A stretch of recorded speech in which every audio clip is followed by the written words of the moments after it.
জনগণের রাজনীতি নাকি রাজনীতির জনগণ? রাজনীতির আয়নায় কতটা প্রতিফলন জনগণের, তাদের অবস্থানই বা কোথায়? সেই হিসেবটাই বুঝতে যমুনা টেলিভিশনের রাজনীতির এই আয়োজনে পুরোটা সময় আপনাদের সঙ্গে আছি আমি আখলাকুস সাফা।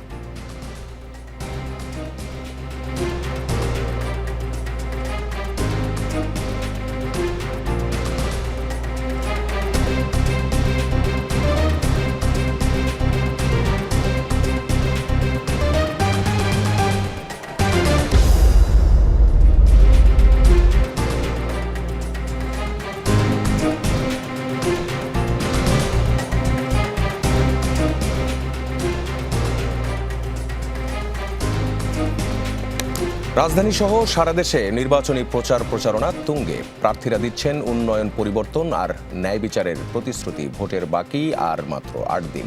প্রচারণার মাঠে একই সঙ্গে বাড়ছে বক্তব্যের উত্তাপ।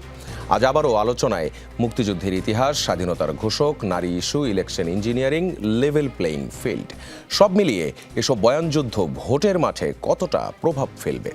বিএনপি বলছে তারা বিশেষ কোনো দেশ বা শক্তির কাঁধে ভর করে ক্ষমতায় যাবে না। জামায়াত বলছে চোরাই পথে কাউকে ক্ষমতায় যেতে দেয়া হবে না।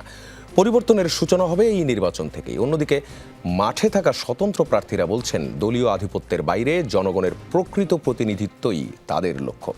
এসব নিয়েই আজ আমাদের আলোচনা। আমাদের সঙ্গে যুক্ত আছেন মাস্টার আব্দুল মান্নান, বরিশাল 2 আসনে জামায়াতে ইসলামী মনোনীত প্রার্থী। আমাদের সঙ্গে আছেন মোহাম্মদ শরীফুজ্জামান শরীফ, চুয়াডাঙ্গা 1 আসনে বিএনপি মনোনীত প্রার্থী। আমাদের সঙ্গে আছেন শিহাব আহমেদ, লালমনিরহাট 1 আসনে স্বতন্ত্র প্রার্থী। আমাদের সঙ্গে যুক্ত হচ্ছেন কাজী মোহাম্মদ মাহবুবুর রহমান, অধ্যাপক, রাষ্ট্রবিজ্ঞান বিভাগ, ঢাকা বিশ্ববিদ্যালয়। শুরুতেই যেতে চাই মাস্টার আব্দুল মান্নানের কাছে। আমি একটু ডিটেইল বলে নিই, আপনি শুনছেন নিশ্চয়ই। জামায়াতে ইসলামী আমির ডক্টর শফিকুর রহমান চট্টগ্রামে বন্দর স্কুল মাঠে নির্বাচনী জনসভায় গতকাল বলেছেন, বাংলাদেশে 71 সালে স্বাধীনতার ঘোষণা চট্টগ্রাম থেকেই হয়েছিল। আপনাদেরই এক গর্বিত সন্তান সবার আগে চিৎকার দিয়ে বলেছিলেন উই রিভল্ট। তিনি হচ্ছেন এলডিপির সম্মানিত সভাপতি ডক্টর কর্নেল অলি আহমদ বীর বিক্রম। জিয়াউর রহমান সাহেবকে হাতে ধরে সামনে এগিয়ে নিয়ে গিয়েছিলেন তিনি।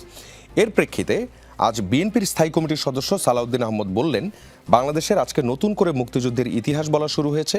বাংলাদেশ জামায়াতে ইসলামী যারা স্বাধীনতার বিরোধিতা করেছিল এই দেশের, তারা এখন মুক্তিযুদ্ধের ইতিহাস বর্ণনা করা শুরু করেছে। গতকাল সেই দলের আমির, জামায়াতে ইসলামের আমির, এই দেশের স্বাধীনতার ঘোষণা নাকি শহীদ রাষ্ট্রপতি জিয়াউর রহমান দেয় নাই, তৎকালীন মেজর জিয়া দেয় নাই, কর্নেল অলি সাহেব নাকি দিয়েছেন। আর বিএনপির সিনিয়র যুগ্ম মহাসচিব রুহুল কবির রিজভী আহমেদ আজ বলেছেন, কদিন পর হয়তো জানা যাবে, জামায়াত বলবে গোলাম আজমই স্বাধীনতার ঘোষক। এটি হচ্ছে 2 দলের যে প্রতিক্রিয়া। জামায়াতের আমির অবশ্য আজ অভিযোগ করেছেন যে তার বক্তব্যটা আসলে বিকৃতভাবে উপস্থাপন করা হয়েছে। প্রশ্নটা হচ্ছে, তিনি তাহলে কি বলেছিলেন আর বিকৃতিটা কোথায় করা হয়েছে? তিনি যেটা বলেছেন তাতে কি বার্তা যায় আসলে?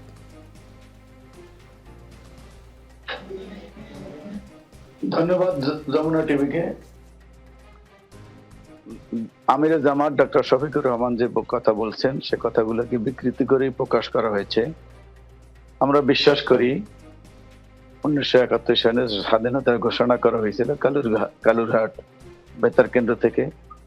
তখন মেজর জিয়াউর রহমানই এই জাতির উদ্দেশ্যে এই ঘোষণাটা দিয়েছিল। কিন্তু পরবর্তী পর্যায়ে কালক্রমে রাজনৈতিক পট পরিবর্তনে সেই ইতিহাসকে বিকৃতি করা হয়েছে বিভিন্নভাবে। কাজেই আমরা এটা দৃঢ়তার সাথে বিশ্বাস করি যে আমার বয়স তখন, আমি 5ম শ্রেণীর ছাত্র, আমি নিজ কানে এই জিয়াউর রহমানের সেই ঘোষণাটা তখন রেডিওতে শুনেছি।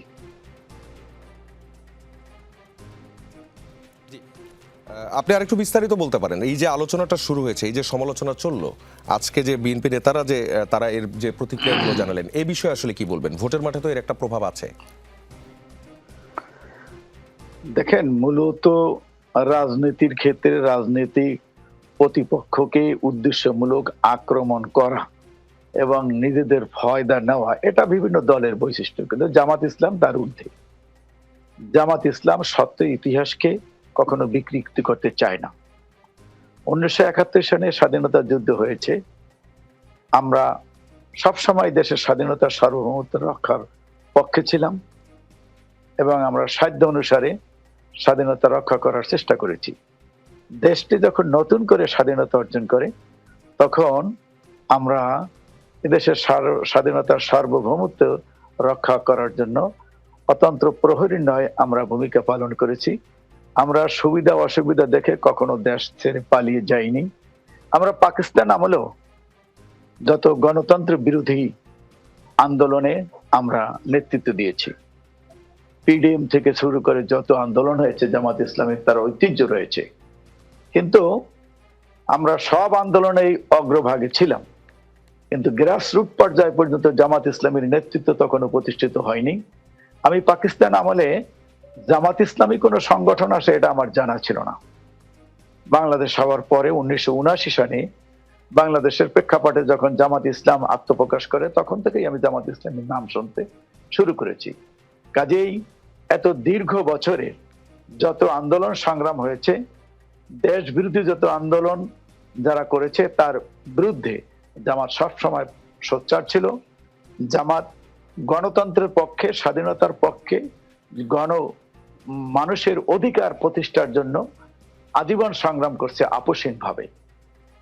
কাজেই জামাত ইসলামীর ব্যাপারে এখন নতুন স্বাধীনতার পক্ষ বিপক্ষ বা 1971 সালে বাংলাদেশের জামাত ইসলাম কি করছিল কি না করছিল, নতুন প্রজন্ম এই সমস্ত বস্তা পচা বুলি এখন আর শুনতে চায় না। তারা নতুন করে বাংলাদেশকে গড়তে চায়। দীর্ঘ 54 বছরের বাংলাদেশের জনগণ বিভিন্ন রাজনৈতিক দলের জাতাকলে পিষ্ট হয়েছে এবং তাদের আসল যে স্বাধীনতা, সার্বভৌমত্ব রক্ষা এবং শোষণহীন সমাজ গড়ার জন্য তাদের মানব অধিকার এখন পর্যন্ত প্রতিষ্ঠা হয় নাই। এই কারণে এখন সারা দেশব্যাপী যখন একটি স্লোগান উঠেছে, সব দল দেখেছি বারবার জামাত ইসলামীকে দেখবো এইবার, এই কারণে ভীত সন্ত্রস্ত হয়ে একটি প্রতিপক্ষ তারা জামাতের বিরুদ্ধে বিভিন্ন অপপ্রচার চালাচ্ছে।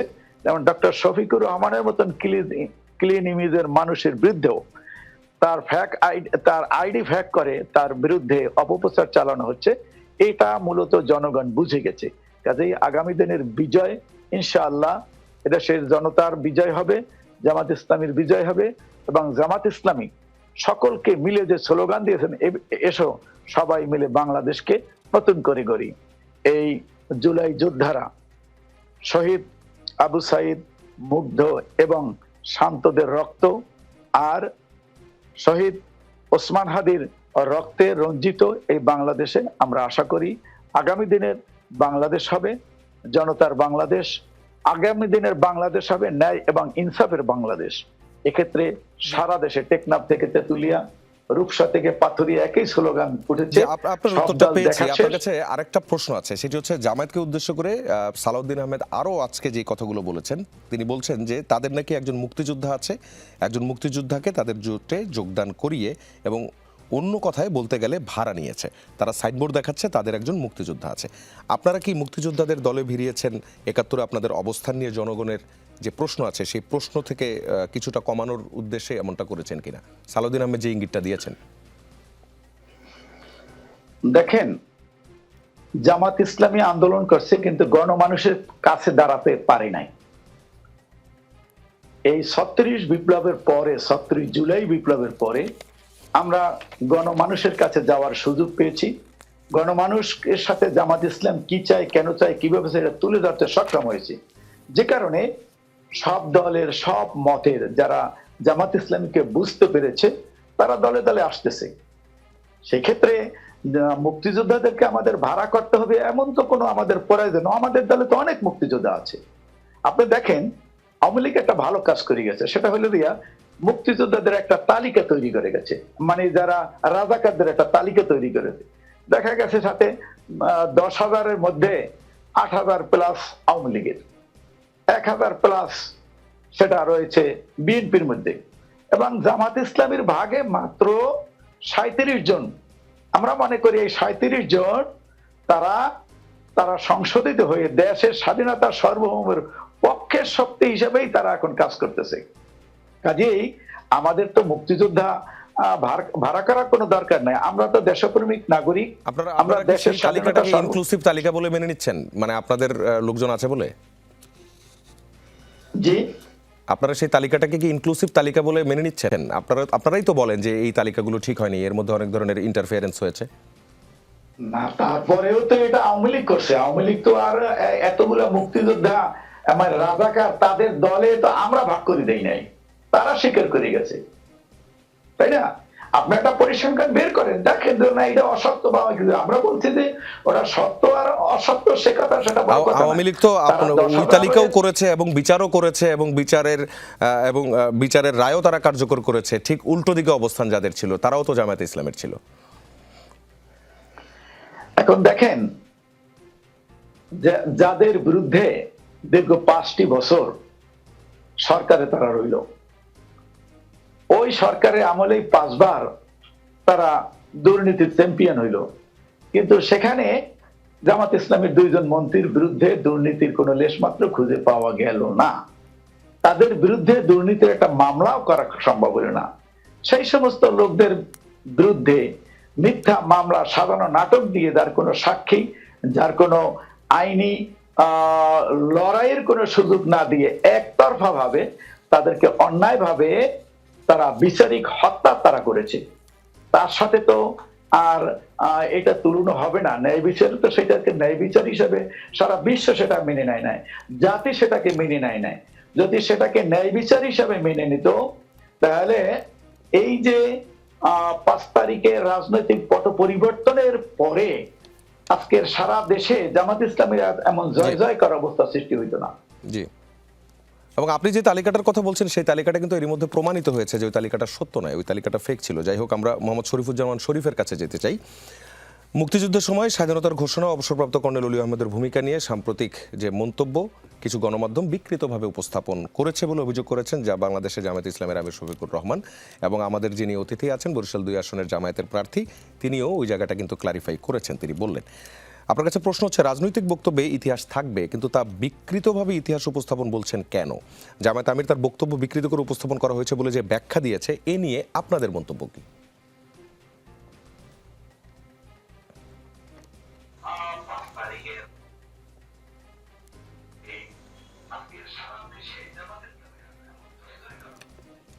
শরীফুজ্জামান শরীফ, শুনতে পাচ্ছেন আপনি?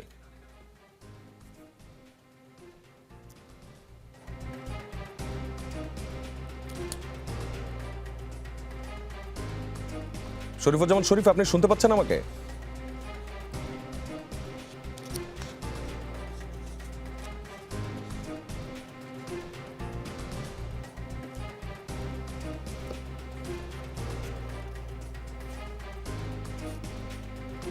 শরীফুজ্জামান শরীফ, আপনি শুনতে পাচ্ছেন কিনা আমাকে?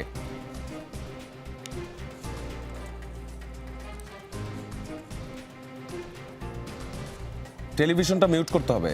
আপনার সামনে একটা টেলিভিশন চলছে, টেলিভিশনটা মিউট করতে হবে। আসলে তারা তো এই জামাত ইসলাম বাংলাদেশ রাষ্ট্রীয় ক্ষমতায় যাওয়ার জন্য উন্মাদ হয়ে গেছে। তারা কখন কি বলছে আর কখন কি করছে আসলে সেটা তারা নিজেরাও জানে না, এবং তারা যখনই হলো এই সমাজের কাছে যখন এটা প্রমাণিত হয়ে যাচ্ছে, তারা বিভিন্ন রকম বলছে যে হ্যাক করছে কিংবা বক্তব্য বিকৃতি করা হয়েছে। আপনারা দেখছেন যে এবার 16ই ডিসেম্বরটা আপনারা খেয়াল করছেন কিনা, যে বিগত এই 54 বছরে কিন্তু তারা 26শে মার্চ কিংবা 16ই ডিসেম্বর কিন্তু কখনোই পালন করে নাই, এবং আমাদের যারা যে মুক্তিযোদ্ধার চেতনা সেখানে কিন্তু কখনোই কিন্তু ফুল দেয় নাই কিংবা ফুল দেয় নাই এবং শ্রদ্ধা জানায় নাই। কিন্তু এবার দেখেন যে তারা এত বড় করে ঢালাও করে কিন্তু সারা বাংলাদেশে কিন্তু তারা কিন্তু এটা বিজয় র্যালি করছে, তারপরে তারা করছে, এবং তারা বাংলাদেশের পতাকা নিয়ে তারা বুঝাতে চাইছে যে তারা হলো মুক্তিযোদ্ধার পক্ষের শক্তি কিংবা এরকম কিছু তারা বাংলাদেশের মানুষকে বোঝাতে চেয়েছে। তা আসলে তারা তো এই সম্বন্ধে জানেই না। তারা তো চেয়েছিল যে বাংলাদেশের স্বাধীনতা যাতে না হয়, এবং তাদের যে এই যে পাকিস্তান নিয়ে যে স্বপ্ন ছিল সেই স্বপ্নেই তো এখন পর্যন্ত এই 54 বছর বাংলাদেশে তারা বিভোর ছিল, এবং এই 54 বছরের বাংলাদেশ এই স্বাধীনতার পক্ষের শক্তি যেভাবে এই বাংলাদেশকে তিল তিল করে গড়ে তুলেছে, এবং সামাজিক কর্মকাণ্ড দিয়ে রাষ্ট্রীয় অবস্থান থেকে আসলে সেই মানুষের সাথে তো তারা 54 বছরে ছিল না, সামাজিকভাবেও ছিল না, রাষ্ট্রীয়ভাবেও ছিল না। এবং এই সামাজিকতায় যে একটা মসজিদ তৈরি হয়েছে, শিক্ষা প্রতিষ্ঠান তৈরি হয়েছে, আপনার গোরস্থান তৈরি হয়েছে, একটি মাদ্রাসা তৈরি হয়েছে, আসলে রাষ্ট্রীয় যে সেবা দান কেন্দ্রগুলো আছে যারা যেটা জনগণের জন্য, সেই জায়গাতেও তারা কখনো সম্পৃক্ততা ছিল না। তা আসলে রাষ্ট্রীয় ক্ষমতায় যাওয়া যে এত সহজ নয়, যে মানুষের সাথে থাকতে হবে, মানুষের পালস বুঝতে হবে, মানুষের সাথে কাজ করতে হবে, এই জায়গাটার থেকে তারা সবসময় এই 54 বছরে বিচ্ছিন্ন ছিল।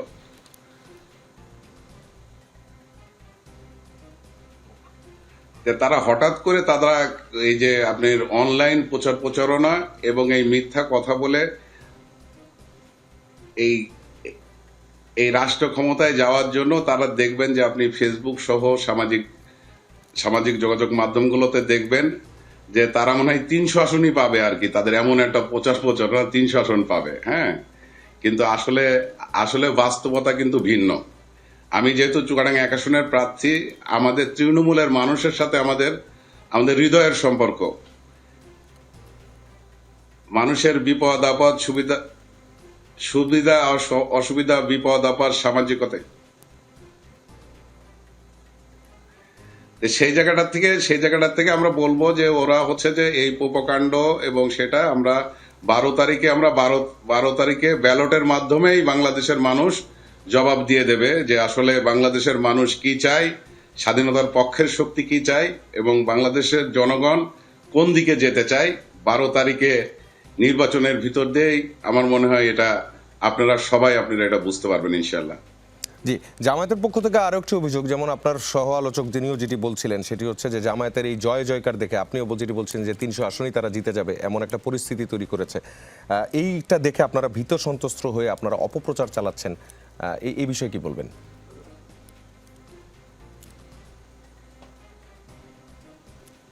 প্রশ্নই ওঠে না। আমরা তো এখানে অপপ্রচার করব কেন? আমরা আমাদের জাতীয়তাবাদী দল, শহীদ প্রেসিডেন্ট জিয়াউর রহমান হলো আমাদের দলের প্রতিষ্ঠাতা। আমাদের নেতা হচ্ছে যে স্বাধীনতার ঘোষক ছিলেন। আমাদের নেতা হচ্ছে যে শুধু ঘোষণা দিয়েই থেমে থাকেন নাই, সারা বাংলাদেশ মুক্তিযুদ্ধকে সংগঠিত করে সম্মুখে জীবনের ঝুঁকি নিয়ে যুদ্ধ করেছেন। বাংলাদেশের দায়িত্ব নেওয়ার পরে সর্বপ্রথম কৃষকদের হাতে হাইব্রিড ধানের বীজ তুলে দিয়েছেন, কৃষকদের সেচের জন্য আপনি খাল কেটেছেন, আপনি স্যালো মেশিন তুলে দিয়েছেন, এই পল্লী বিদ্যুতের সাথে চুক্তি করেছেন, জনশক্তি রপ্তানির জন্য প্রথম উদ্যোগ নিয়েছে, গার্মেন্ট শিল্পের জন্য প্রথম উদ্যোগ নিয়েছে আমাদের নেত্রী, আমাদের মা বেগম খালেদা জিয়া। উনি হচ্ছে যে প্রত্যেক প্রাইমারি স্কুলে 50% নারী শিক্ষিকা নিয়োগ দিয়েছেন। ক্লাস 7 পর্যন্ত প্রথমে মেয়েদের পড়াশোনা ফ্রি করে দিয়েছেন, শিক্ষার বিনিময়ে খাদ্য কর্মসূচি দিয়েছেন। আমাদের হাজারো ইস্যু আছে আমাদের জনগণকে বলার জন্য, জনগণের পাশে দাঁড়ানোর জন্য, জনগণের জন্য আমরা কি করেছি, রাষ্ট্রের জন্য কি করেছি, সাধারণ মানুষের জন্য কি করেছি। তো ওদের এই ফাও ভুকাস কথায় আমরা একদমই ভীত সন্ত্রস্ত না, এবং সেটা আমরা 12 তারিখের পরেই আপনারা বুঝতে পারবেন যে আসলে কি। ওরা যে দেখেন নারী মর্যাদার কথা বলে, আপনি বলেন তো যে 300 আসনে জামাতের কোনো নারী প্রার্থী আছে কিনা? একটাও পাবেন না। বরঞ্চ তারা হিন্দু প্রার্থী দিয়েছে, তারা সমাজে ইসলাম প্রতিষ্ঠিত করতে চায়, কিন্তু নারীদেরকে তারা ভোট চাওয়ার ক্ষেত্রে পণ্য হিসেবে ব্যবহার করতে চায়। কিন্তু নারীর মর্যাদা সম্বন্ধে আমরা তাদের রাজনৈতিক কর্মকাণ্ডের ভিতরে আমরা নারী মর্যাদার কোনো কর্মকাণ্ড আমরা এখনো কিন্তু খুঁজে পাইনি। জি, আপনাকে ধন্যবাদ। শিহাব আহমেদের কাছে যেতে চাই, লালমনিরহাট 1 আসন থেকে স্বতন্ত্র প্রার্থী। আপনি নিজে বড় যে দুটি দল আছে, দুটি জোট বলবো, এই দুই জোটের যে অবস্থান, সে অবস্থান শুনছিলেন। এই জোটের মধ্যে যখন ইতিহাস এবং আধিপত্য নিয়ে এক ধরনের কথার লড়াই চলছে, তখন একজন স্বতন্ত্র প্রার্থী হিসেবে আপনি সাধারণ মানুষের জন্য এলাকার উন্নয়ন এবং শান্তিপূর্ণ পরিবেশের দাবিতে কি ধরনের প্রাধান্য দিবেন? আসসালামু আলাইকুম সম্মানিত দেশবাসী, আমি শিহাব আহমেদ, স্বতন্ত্র প্রার্থী, লালমনিরহাট 1 আসনে। দেখেন, বাংলাদেশের যে গতানুগতিক রাজনীতি ধারা, এই প্রতিহিংসা রাজনীতির ধারাতে আমরা যেটা দেখতে পাই যে যখন যে দল ক্ষমতায় আসে তারাই কিন্তু তাদের নিজস্ব যে দল আছে, দলীয় লোকজনকে প্রায়োরিটি দিয়ে থাকে, কিংবা নিজের দলটাকে হচ্ছে যে উপরে তোলার জন্য চেষ্টা করে। আমরা বিগত আওয়ামী লীগ শাসন আমলে দেখেছি, ওনারা যে সময় ক্ষমতায় ছিলেন ওনারাও কিন্তু বলেছিলেন যে স্বাধীনতার ঘোষক বঙ্গবন্ধু শেখ মুজিবুর রহমান। ওনারা কিন্তু কোনোভাবেই স্বীকার করেননি যে জিয়া রহমান স্বাধীনতার ঘোষক ছিলেন। একইভাবে এখন আমরা যেটা দেখতে পাচ্ছি যে বাংলাদেশ জামাতে ইসলাম থেকে জামাতের আমির উনি বলেছেন যে স্বাধীনতার ঘোষক জিয়া রহমান ছিলেন না। তো এই যে এই বিষয়গুলো, এগুলো বাংলাদেশের যে গতানুগতিক রাজনীতির ধারা, এই রাজনীতির ধারাতে আমরা এটার সাথে অভ্যস্ত, ইউজ টু হয়ে গেছি। মানুষ কিন্তু এখন এগুলো থেকে বেরিয়ে আসতে চায়। মানুষ চায় একটা নতুন ধারার রাজনীতি হোক, যেটা জনগণের সেবার জন্য রাজনীতি। ইতিমধ্যে আমরা দেখতে পাচ্ছি সারা দেশে স্বতন্ত্র প্রার্থীদের দিকে কিন্তু মানুষের একটা ব্যাপক আগ্রহ উদ্দীপনা সৃষ্টি হয়ে গেছে। যে আসনগুলোতে স্বতন্ত্র প্রার্থী আছে সেই আসনগুলোতেই কিন্তু দেখা যাচ্ছে মোটামুটি একটা হাড্ডাহাড্ডি লড়াইয়ের মতো অবস্থান তৈরি হয়েছে। আমার আসনে যদি আমি বলি, লালমনিরহাট ১ আসন, এই আসনে আমি দীর্ঘদিন ধরে কাজ করে যাচ্ছি। একজন প্রবাসী রেমিটেন্স যোদ্ধা আমি। মাত্র ১৭ মাসেই আমি বাংলাদেশকে ৩,২৭,০০,০০০ টাকা রেমিটেন্স দিয়েছি এবং আলহামদুলিল্লাহ রেমিটেন্সের ধারা অব্যাহত আছে। এবং একজন রেমিটেন্স যোদ্ধা হিসেবে, স্বতন্ত্র প্রার্থী হিসেবে হাতীবান্ধা পাটগ্রাম উপজেলার মানুষের জন্য দীর্ঘ ৮ বছর ধরে আমি কাজ করে যাচ্ছি। এখানকার মানুষের জন্য আমি বিনামূল্যে ২৫,০০০ বাড়িতে এখন পর্যন্ত শুধু নলকূপ স্থাপন করে দিয়েছি। আলহামদুলিল্লাহ ২ উপজেলায় ১১০০টি মসজিদ, মাদ্রাসা, এতিমখানায় উজুখানার ব্যবস্থা করা হয়েছে মানুষের, যারা নামাজ করার জন্য তারা উজুর পানি পায় এই জন্য। এছাড়া মন্দিরগুলোতে টিউবওয়েলের ব্যবস্থা করা হয়েছে যেন তারা পূজা অর্চনায় তাদের এই পানি, প্রয়োজনীয় পানিটা তারা ব্যবহার করতে পারেন। অসংখ্য মসজিদ, মাদ্রাসা আমি ইতিমধ্যে করেছি ২ উপজেলায়।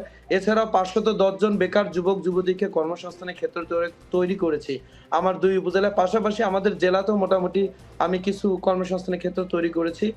দেশে আমার ৬টা প্রতিষ্ঠান আছে, বিদেশে অনেকগুলো প্রতিষ্ঠান গড়ে তুলেছি। একজন রেমিটেন্স যোদ্ধা হিসেবে বর্তমান বাংলাদেশের যে প্রেক্ষাপট দেখতে পাচ্ছি, এখানে মানুষ আসলে এই গতানুগতিক রাজনীতির ধারা থেকে বেরিয়ে মানুষ চাচ্ছে যে পরিশ্রমী এবং চিন্তাশীল সমাজটাকে নিয়ে কাজ করবে, রাষ্ট্রটাকে নিয়ে কাজ করবে, এইরকম পরিবর্তনশীল কাজ করেছেন। কিছু কাজের মানুষ- যে কথাগুলো বললেন, এগুলো করতে যে আপনার কি কোনো রাজনৈতিক সহায়তার দরকার পড়েনি, অথবা রাজনৈতিক সহায়তার বাইরে কি এগুলো করা যায়? আপনি ধরেন কোনো দলে না থাকাটা কি এটা আপনার স্ট্রেংথ বলছেন?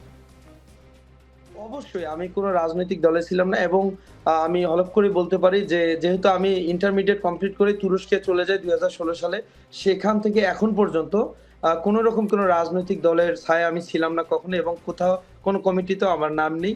আর আমি ব্যক্তিগতভাবে রাজনীতি, বাংলাদেশের যে গতানুগতিক রাজনীতির ধারা, এই রাজনীতির ধারাটাকে পছন্দ করি না। আমি এই রাজনীতির আদর্শটাকে লালন এবং ধারণ করি না। আমি ব্যক্তিগতভাবে মনে করি যে রাজনীতিটা হবে জনগণের সেবার জন্য।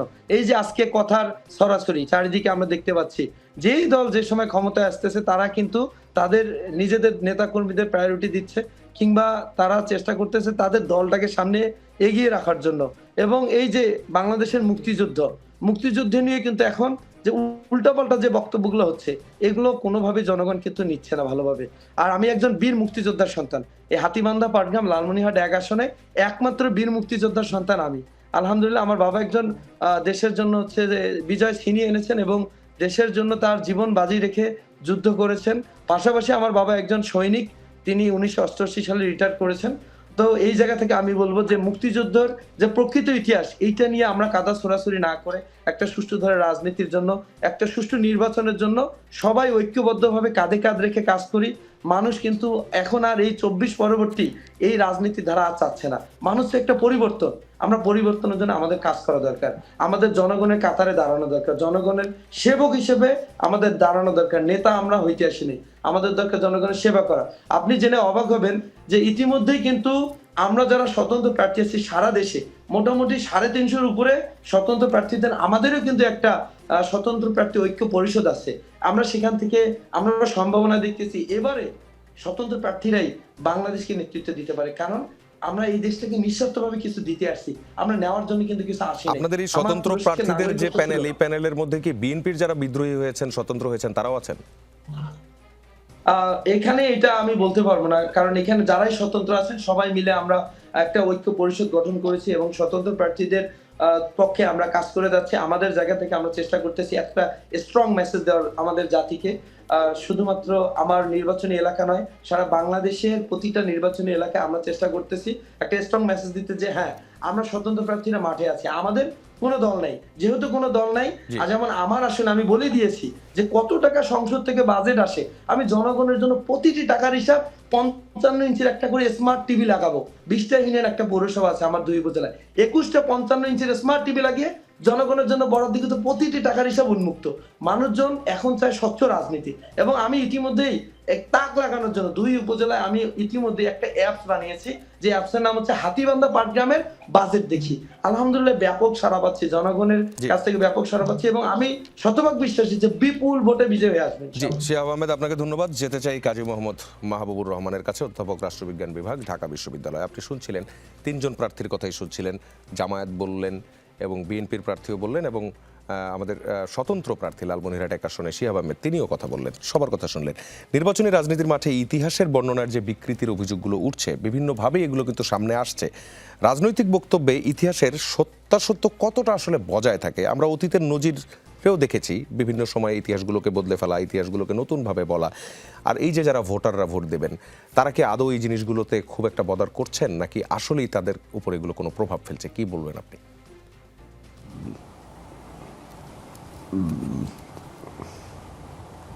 আপনাকে অসংখ্য ধন্যবাদ, এবং যমুনা টিভির যারা দর্শক দেখছেন তাদেরকেও ধন্যবাদ জানাচ্ছি। বিষয়টা হলো যে আমরা বাংলাদেশে 54 বছরে দেখেছি বিভিন্ন সময়ে নানাভাবে ইতিহাসকে বিকৃত করতে, এবং এটাকে ইন্টেনশনালি প্রত্যেকেই নিজের মতো করে প্রকাশ করতে দেখেছি, যার যার আঙ্গিক থেকে যে যেভাবে চায়। তো এখন ব্যাপারটা হলো মূলত এটা তো এইভাবে করা যেতে পারে না। এটাকে আপনাকে যদি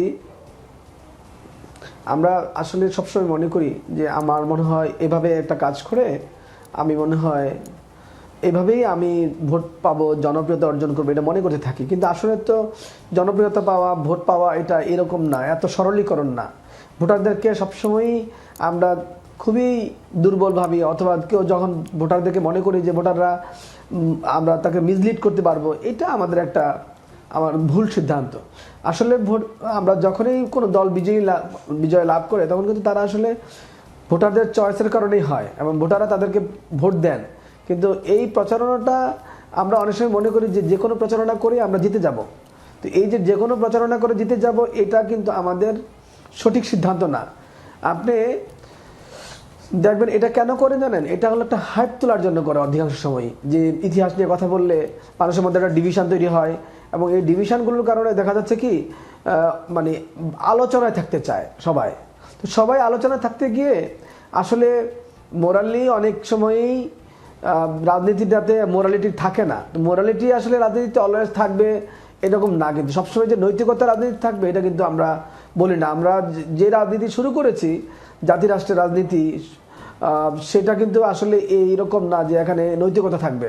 নৈতিকতা এখানে থাকবে না, এটাই স্বাভাবিক। কিন্তু এখানে নৈতিকতার জায়গাটা কিন্তু সব জনগণ মার্কিং করে। আপনি যত কিছুই বলেন না কেন, জনগণ কিন্তু সবসময়ই চেষ্টা করে যে আপনি কিভাবে একটা গুণগত পরিবর্তন আনছেন রাজনীতির মধ্যে, সেটা তার কাছে প্রায়োরিটি পায়। তো এখন আমাদের ঐতিহাসিক দিকগুলোতে দেখা যাচ্ছে কি আমরা 71কে নিয়ে সব আলাপ আলোচনা রাষ্ট্রীয়ভাবে সেটেল করতে পারিনি। অনেক সময় আমরা ক্ষমতায় এসেই কিন্তু নিজেদের মতো করে 71কে আমরা ব্যাখ্যা দিয়েছি, যার ফলে নানান ধরনের চিন্তা চেতনা তৈরি হয়েছে। কিন্তু আসলে তো সত্যিকারের চিন্তা চেতনা আছে, এবং এইটা কিন্তু অনেকটা স্পষ্ট যে আমরা কিভাবে মুক্তিযুদ্ধটা করেছি, কারা মুক্তিযুদ্ধ করেছে, কে মুক্তিযুদ্ধে আহ্বান করেছে, এগুলো জনগণের কাছে এত অস্পষ্ট না, খুবই স্পষ্ট। তো এই স্পষ্ট কথাগুলোকে যখন বারবার সামনে নিয়ে আসা হয়, এটা আসলে জনগণকে ভোটের দিকে প্রভাবিত করে না, তার চেয়ে অনেক বেশি হলো জনগণের মধ্যে থাকা, জনগণের মাঝে থাকা, এক্সিস্ট করা। এবং এর ফলে যে খুব বেশি লাভবান হয় তা না। এগুলো আসলে যদি আপনি রাজনীতিটাকে বিকৃত আকারে দেখেন তাহলে হয়তো কিছু বেনিফিট পেতে পারেন, কিন্তু 5ই আগস্টের পরে তো রাজনীতিটা সঠিক পথে আসার কথা, এবং আমরা তো এই ধরনের কমিটমেন্টের মধ্যে দিয়ে এসেছি যে আমরা রাজনীতিটাকে সঠিক পথে পরিচালিত করব। আগে গত 15 বছর রাজনীতিটা সঠিক পথে চলছে না। তো সেই জায়গা থেকে যদি গত 15 বছরের ডিসকোর্সটা আমরা সামনে নিয়ে আসি, এটা তো আমাদের জন্য ভালো হবে না। আমি দেখলাম আমরা কোনো না কোনো প্রক্রিয়ায় গত 15 বছরের ডিসকোর্সগুলো অনেকেই কিন্তু চর্চা করছি। এই যে আমরা যদি সবাই বা অনেকেই যদি গত 15 বছরের ডিসকোর্সটা আমরা সামনে নিয়ে আসি, এটা তো আমাদের জন্য ভালো হবে না। আমি দেখলাম আমরা কোনো না কোনো প্রক্রিয়ায় গত 15 বছরের ডিসকোর্সগুলো অনেকেই কিন্তু চর্চা করছি। এই যে আমরা যদি সবাই বা অনেকেই যদি গত 15 বছরের রাজনীতিটাকে ডিসকোর্সটাকে আবার চর্চা করে, তাহলে কিন্তু 5 আগস্টের কমিটমেন্টটা হারিয়ে যায়। আর এভাবে তো স্থায়ীভাবে মানে আপনি আপনার অস্তিত্বকে স্থায়ী করতে পারবেন না। কারণ অস্তিত্বকে স্থায়ী করতে হলে অবশ্যই মানুষকে ধোঁকা নয়, বরং মানুষকে আপনি যদি সঠিক তথ্যটা দেন, তাহলে কিন্তু অনেক বেশি মানুষের কাছ থেকে রেসপন্স পাবেন। জি, অধ্যাপক মাহবুবুর রহমান, আপনাকে অসংখ্য ধন্যবাদ। এই পর্বে আবারও যেতে চাই কাজী মোহাম্মদ মাহবুবুর রহমানের কাছে। সেটি হচ্ছে আজকে একটি ঘটনার কথা যদি আপনাকে বলি। লক্ষ্মীপুরে ভোটের 6টি সিল সহ এক ব্যবসায়ীকে আটক করা হয়েছে। আটক ওই দোকানি, তিনি একটি ফটোকপির দোকান অথবা কম্পিউটারের দোকান চালান এমন একটা কিছু, এবং সেই দোকানি তাকে আটক করার পর তিনি বলেছেন যে হোয়াটসঅ্যাপে তিনি এই অর্ডারটা পেয়েছেন এবং তিনি সেগুলো বানিয়েছেন। তবে কে অর্ডার করেছে তা এখন পর্যন্ত তিনি প্রকাশ করেননি। আইনশৃঙ্খলা রক্ষাকারী বাহিনী তাকে আটক করে নিয়ে গেছে, হয়তোবা জিজ্ঞাসাবাদে বাকি বিষয়গুলো বেরিয়ে আসবে। প্রশ্নটা সেটা না, প্রশ্নটা হচ্ছে যেমন আপনি অনেকদিন ধরেই শুনছিলেন দলগুলো কিন্তু ভোট কারচুপি অথবা এই ধরনের একটা অভিযোগ এবং শঙ্কার কথা কিন্তু তারা বলে এসেছে। একটা ঘটনা ধরা পড়েছে, এখন আমরা যদি ধরেও নেই আরও কিছু ঘটনা ঘটছে, কিন্তু সেগুলো আদৌ চোখের সামনে আসছে কিনা, সেক্ষেত্রে দলগুলোর যে ভোট কারচুপির শঙ্কা তা কি উড়িয়ে দেওয়া যায় কিনা, এবং এই জায়গায় নির্বাচন কমিশন অথবা স্থানীয় প্রশাসনগুলোর আরও কি ভূমিকা নেওয়া উচিত বলে আপনি মনে করেন?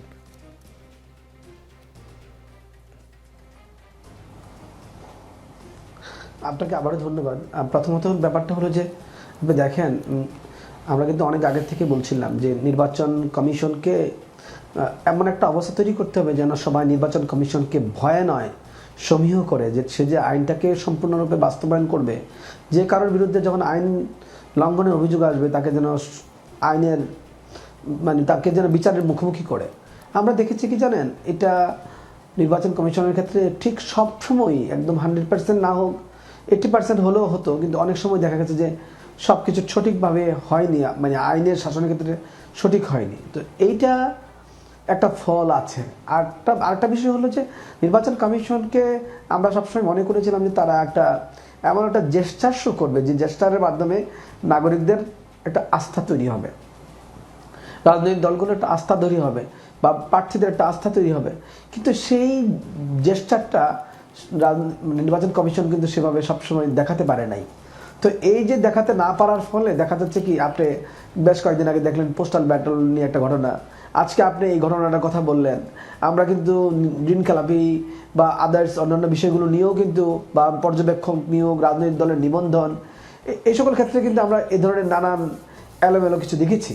তো এই যে জিনিসগুলো দেখেছি, এগুলো কিন্তু সঠিক এবং ভালো ব্যাখ্যা আকারে নির্বাচন কমিশন হাজির হতে পারে নাই।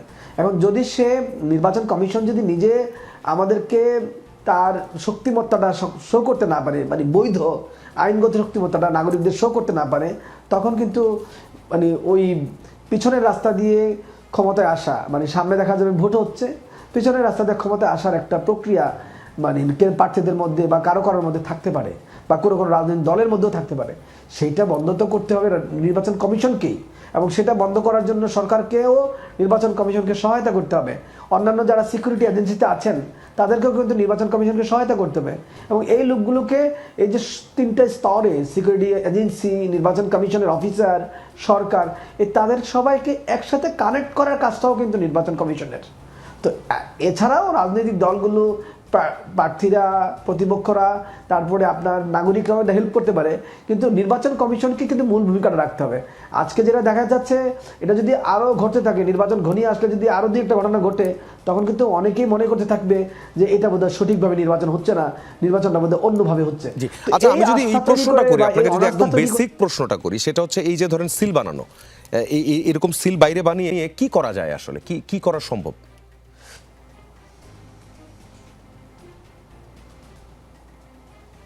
মানে এটা তো আসলে আপনি দেখাচ্ছে যে ব্যালটে সিল মারার ব্যাপারগুলো দেখাচ্ছে, কিন্তু আসলে এটা কতটা কার্যকর করতে পারবে সেটা আমি নিশ্চিত নই।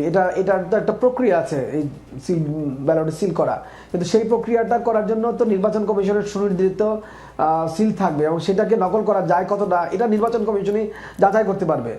এটাকে অন্যরা বাইরে থেকে তৈরি করে এটাকে ব্যবহার করতে পারে কিনা, ব্যালটে মারতে পারে কিনা, সেই ব্যালটটা ইউজ হয় কিনা, এবং সেই ব্যালটটা কিভাবে বুথে ঢুকাবে বা বুথে রাখবে বা বুথে আগে রাখবে কিভাবে, বা গণনা কিভাবে নিয়ে আসবে, এগুলো কিন্তু আমরা বাইরে থেকে যতটা না বুঝবো তার চেয়ে বেশি বুঝবে যারা প্রসেসের সাথে জড়িত আছে। তবে এই বিষয়ে কারচুপির খুব একটা immediate চেষ্টা একটা দরকার ছিল চলছে, নির্বাচন। এটা কি বোঝা যায় কিনা? কারচুপির একটা চেষ্টা আছে, এইটা কি আপনি বলবেন কিনা?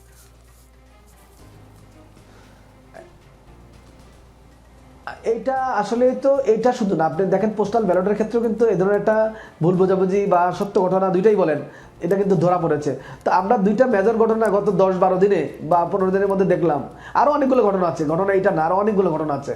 তো সবগুলো ঘটনা মিলিয়ে মানে ইন্টেনশন কারো কারো যে খারাপ এটা কিন্তু ক্লিয়ার, এবং এটাকে নিয়ন্ত্রণ করার জন্য নির্বাচন কমিশন জি এই ইন্টেনশনটাকে নিয়ন্ত্রণ করা, এবং এটা কিভাবে করবে এর জন্য তার ভিজিলেন্স বাড়াতে হবে।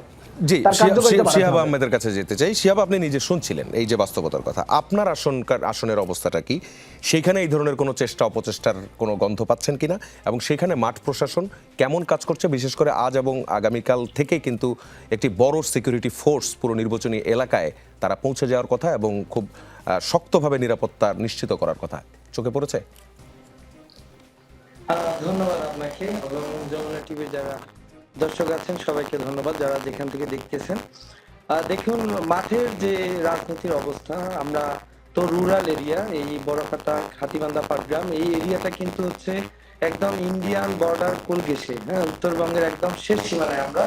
তো এখানে আমরা যেটা দেখতে পাচ্ছি মাঠ পর্যায়ে ওনারা যে বিষয়গুলো বলতেছিল ঠিক একই অবস্থা, এখানে কিন্তু একই অবস্থা চলমান রয়েছে। এবং মাঠ পর্যায়ে আমরা দেখতে পাচ্ছি এখানে এই যে রাজনীতির মাঠে একটা শ্রেণীকে একটা গ্রুপকে কিন্তু ভালো সাপোর্ট দেওয়া হচ্ছে, হ্যাঁ, এটা প্রশাসনিক ভাবে হোক আর আপনি বলেন যে নির্বাচন কমিশন থেকে হোক, এইখানকার লোকাল যে নির্বাচন কমিশনার যারা দায়িত্বে রয়েছেন তারা কিন্তু আমরা দেখতে পাচ্ছি যে তারা এক ধরনের সাপোর্ট দিয়ে যাচ্ছে।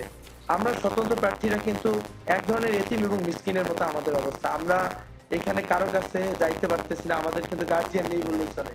আর দলীয় যে কাঠামো আছে আমরা কিন্তু এর বাইরে, আমাদের কোনো দল নেই, আমাদের কোনো গ্রুপ নেই, কোনো অর্গানাইজেশন নেই, সব শুধু ব্যক্তি কেন্দ্রিক। আমরা সামনের দিকে যদি একটু এগিয়ে বসেন, আপনার অডিওটা আমরা ঠিকঠাক মতো পাবো, আপনি একটু সামনের দিকে যদি এগিয়ে বসেন। জি জি জি, আমরা যেটা দেখতে পাচ্ছি যে এখানে মাঠ পর্যায়ে দলীয়করণ যে বিষয়টা এটা এখানে চলমান রয়েছে এবং দলগুলোকে একটা এক্সট্রা সাপোর্ট দেওয়া হচ্ছে, কারণ দলগুলো আসলে আমরা যেটা জানি যে তাদের গার্জিয়ান আছে, কিন্তু আমরা যারা স্বতন্ত্র প্রার্থী আমরা কিন্তু মাঠ পর্যায়ে বলা যায় একদম এতিম মিসকিনের মতো আমাদের অবস্থান। আমরা আমাদের কোনো সমস্যা হলে আমরা যখন প্রশাসনের কাছে এইটার অভিযোগ আপনার মেসেজটা আমরা পেয়েছি, যেতে চাই শরীফুজ্জামান শরীফের কাছে। সেটি হচ্ছে আমরা এক ধরনের কারচুপির চেষ্টার একটি উদাহরণও আমরা পেলাম। এছাড়াও হচ্ছে আমাদের সঙ্গে যিনি ঢাকা বিশ্ববিদ্যালয়ের রাষ্ট্রবিজ্ঞান বিভাগের অধ্যাপক আছেন তিনিও কিন্তু এর আগেরও বেশ কয়েকটি ঘটনা বলেছেন এবং আপনারাও ওই বিষয়গুলো কিন্তু উত্থাপন করেছেন বিভিন্ন সময়। আপনাদের দল থেকেই একটি অভিযোগ উঠেছে, নব্য প্রার্থীদের কথাবার্তায় ইলেকশন ইঞ্জিনিয়ারিংয়ের ইঙ্গিত পাওয়া যায়। প্রশ্নটা হচ্ছে, যে ইলেকশন ইঞ্জিনিয়ারিং করবে সে তার কথাবার্তায় এর ছাপ রাখবে অথবা আপনারা ধরতে পারবেন, এমনটা কি হওয়ার কথা?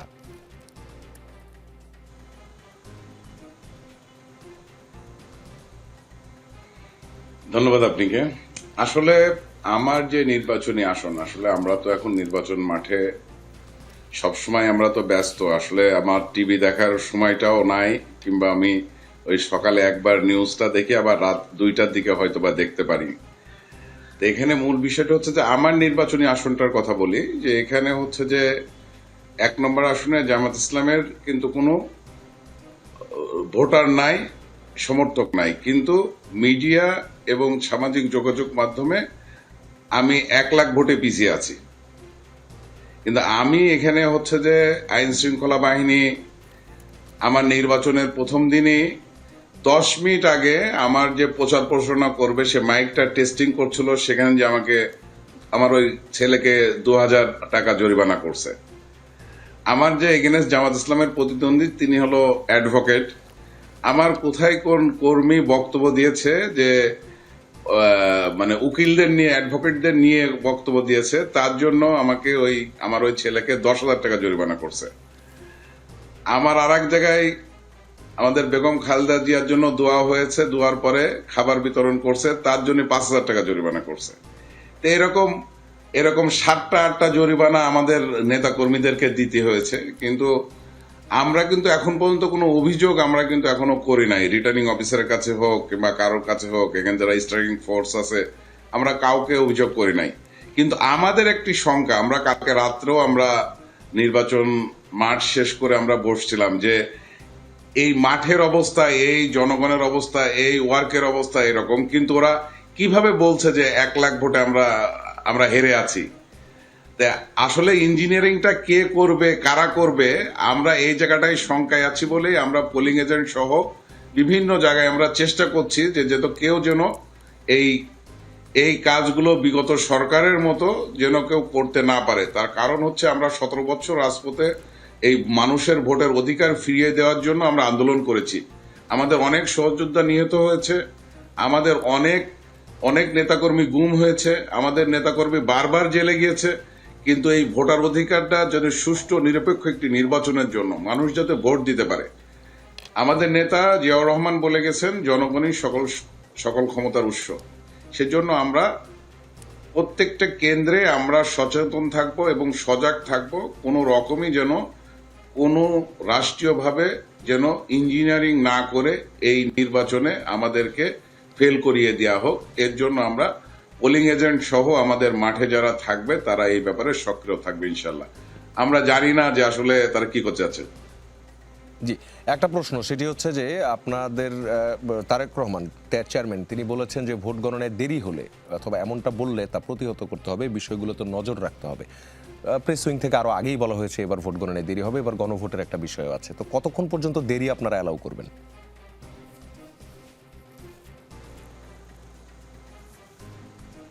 না, আমরা আমাদের অলরেডি আমরা আমাদের পোলিং এজেন্টদেরকে আমরা ট্রেন আপ করছি, আমরা ট্রেনিং দিয়েছি।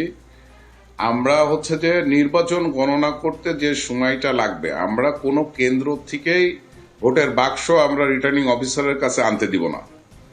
ওই কেন্দ্রে আমার পোলিং এজেন্টদের সামনে গণনা করে সিগনেচার করে কাগজ দিয়ে তারপরে তারা ওই ভোটের বাক্স রিটার্নিং অফিসারের কাছে নিয়ে যাবে।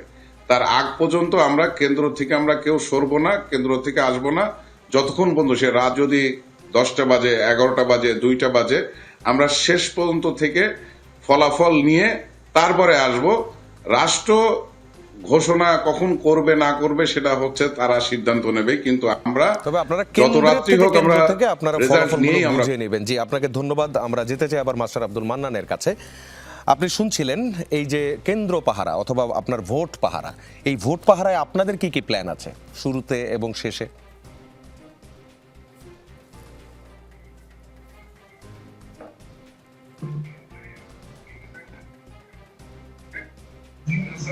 নির্বাচনে একটা কিস্তিতে পরিণত হয়েছে। উভয় পক্ষ যদি সমহারে যদি ভোট কেন্দ্র পাহারা না দেয়, তা আর এক পক্ষ ভোট কেন্দ্র দখল করার প্রবণতা, এটা আমাদের মজ্জাগত প্রবণতায় পরিণত হয়েছে। এক্ষেত্রে অবশ্যই ভোট কেন্দ্রে পাহারা দিতে হবে, যাতে করে জনগণ সুষ্ঠুভাবে ভোট দিতে পারে এবং ভোট দেওয়ার পরে গণনা সঠিকভাবে হয়। আর যেখানে যে ভোট কেন্দ্রে ভোট হবে সেখানে পোলিং এজেন্টদের সামনে ভোট গণনা করে ফলাফল প্রিজাইডিং অফিসারের মাধ্যমে ঘোষণা করে লিখিত রিপোর্ট আমাদের যারা প্রধান পোলিং এজেন্ট থাকবে তার কাছে দিতে হবে। অনেক সময় দেখা যায়, আমি একজন শিক্ষক হিসাবে শিক্ষকতার ক্ষেত্রে অনেকে দেখা যায় যে ভোট গণনা করার আগেই তারা ওই কাগজে স্বাক্ষর নিয়ে নেয় এবং পরবর্তী পর্যায়ে দেখা যায় অনেক জায়গায় ভোট না গুনেই চলে যায় এবং ওই কাগজেই ফলাফল ঘোষণা করে।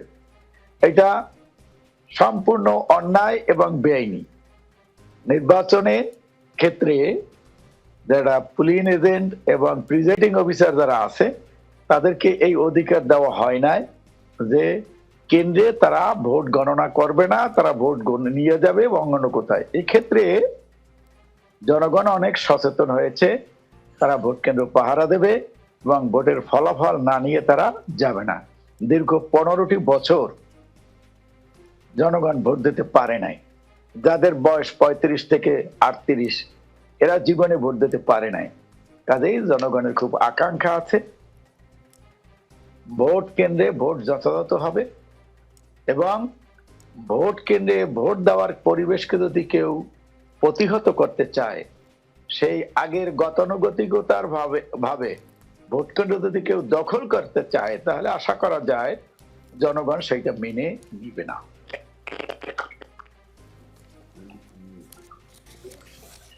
জি, মাস্টার আব্দুল মান্নান, আপনাকে ধন্যবাদ। আমাদের সঙ্গে কি শিহাব আছেন? আমি শিহাবের কাছে একদম সংক্ষেপে যেতে চাই। শিহাব, আপনি যেটা বলছিলেন আপনার অডিও সমস্যার কারণে শুনতে পাচ্ছিলাম না, আপনি প্লিজ অল্প সময়ের মধ্যে শেষ করবেন।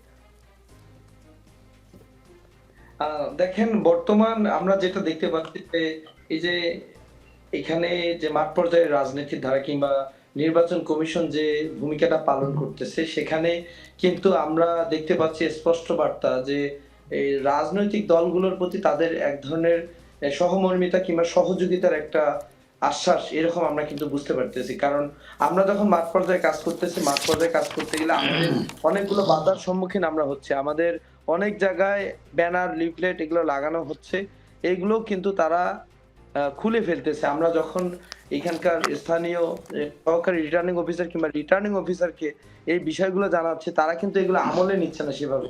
তারা বলতেছে আপনি প্রমাণ সহ দেখান। রাত 2:30টার সময়, 3টার সময় আপনার যদি ব্যানারটা কেউ খুলে নিয়ে যায়, আপনি কিভাবে প্রমাণ দিবেন? তো এই যে অনেকগুলো বিষয় এখানে জড়িত আছে। আর ভোটের যে বিষয়গুলো, আমরা আসলে ভোট কেন্দ্রের যে আমাদের কি অবস্থা হবে এটা আমরা জানি না। তবে আমি সরকারকে, যারা দায়িত্বে আছেন এবং নির্বাচন কমিশনের কাছে উদাত্ত আহ্বান জানাবো যে নির্বাচনটা যেন সুষ্ঠু হয়। মানুষ 17 বছর ভোট দিতে পারেনি, এবার যেন সুষ্ঠুভাবে ভোটটা দিতে পারে। সব দলের আসলে নির্বাচনে অংশ নেওয়া সবগুলো দল এবং স্বতন্ত্র প্রার্থী সবারই কিন্তু আপনাদের এই একটাই কথা, নির্বাচনটা যেন সুষ্ঠু হয়।